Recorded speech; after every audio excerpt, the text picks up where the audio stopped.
Chicken কষা, chicken noodles দিয়ে আলু ভাজা, পেঁয়াজ কাটা হয়েছে, রসুন পেস্ট, পেঁয়াজটা ভেজে নিয়ে তেজপাতা শুকনো আদা রসুন পেস্টটা দিয়ে দিলাম। আলু ভেজে উঠেছে, কাঁচা গন্ধ যাওয়া না পর্যন্ত ভেজে নিচ্ছি। কাঁচা লঙ্কা, টমেটো পাতা কুচি, কাঁচা লঙ্কা কটা দিয়ে দিলাম।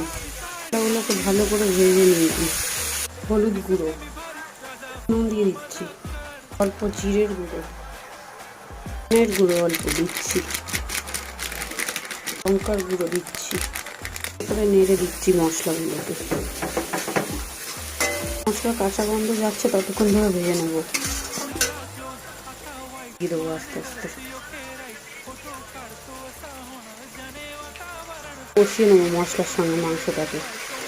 গুঁড়ো গরম মশলা, আলু আর ধনে পাতা দিয়ে নামিয়ে নেবো। কষিয়ে পাতা কুচি দিয়ে দেবো।